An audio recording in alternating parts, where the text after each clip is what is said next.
रुक्मणी जी के साथ में विवाह हुआ, दूसरा विवाह ठाकुर जी का जामवती के साथ, तीसरा सत्यभामा के साथ, चौथा कालिंदी यमुना के साथ। भगवान के बंधुओं, ये अष्ट प्रमुख विवाह हैं।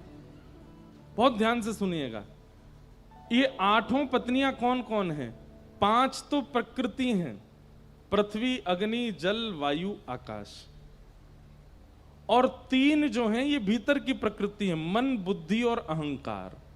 ये भगवान की अष्टपटरानियां हैं। ठाकुर जी ने देखा जाए तो विवाह नहीं किया है, अपनी ही बनाई हुई प्रकृति पर अपने नाम छोड़ दिए। जैसे हम प्रॉपर्टी खरीद लेते हैं, बहुत दिनों तक वो लावारिश पड़ी रहती है, लेकिन जब दिखता है दूसरों की नजर पड़ रही है तो फिर हम उसकी बाउंड्री करवा के बाहर लिखवा देते हैं, ये अमुक व्यक्ति की प्रॉपर्टी है। ठीक वैसे ही ये पंच तत्व बाहर के, पृथ्वी, अग्नि, जल, वायु, आकाश, और 4 तत्व हमारे भीतर हैं। 5 बाहर, 4 भीतर। 4 भीतर कौन से हैं? मन, बुद्धि, चित्त और अहंकार। अंतःकरण चतुष्ट है। इनमें चित्त तत्व जो है ये परमात्मा है, तो बच्चे भीतर के 3 और बाहर के 5। ये भगवान की अष्टपटरानियां। ठाकुर जी ने प्रकृति से विवाह किया। रुक्मणी जी जो हैं ये अग्नि तत्व हैं, यमुना जी जो हैं ये जल तत्व हैं, कालिंदी। सत्यभामा जो हैं ये पृथ्वी तत्व हैं। इसीलिए भौमासुर नाम के राक्षस को मारने के लिए ठाकुर जी गए, जो कि पृथ्वी का ही बेटा है। तो जब भौमासुर का जन्म हुआ तो पृथ्वी ने कहा, नाथ मेरे पुत्र को कभी मत मारना, क्योंकि किसी ज्योतिषी ने कहा कि आप उसे मारोगे। तब भगवान बोले, जब तक तुम नहीं कहोगे तब तक नहीं मारेंगे।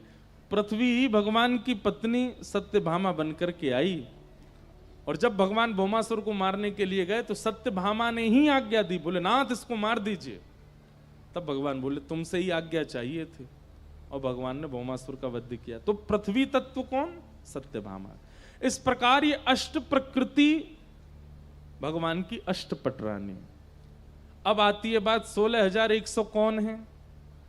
तो वेद मंत्रों में, उपासना कांड में जो भगवत उपासना के 16,100 मंत्र हैं, आपके हाथ में पुष्प दिया गया, और पुष्प देकर के कहा गया वंशी धारण करने वाले परमात्मा का स्मरण करो। वंशी विभूषित करा नवनीर दाबात, पीतांबरा अरुण बिंब फला धरुष्ठात, पूर्णेन्दु सुंदर मुखा अरविंद नेत्रात, कृष्णात परम किमपि तत्त्वमहं न जाने।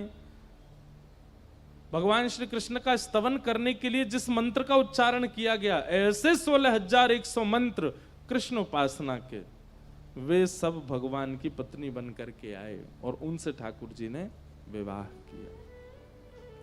तो देखा जाए तो किसी भी स्पष्ट जीव से ठाकुर जी ने ब्याह नहीं किया।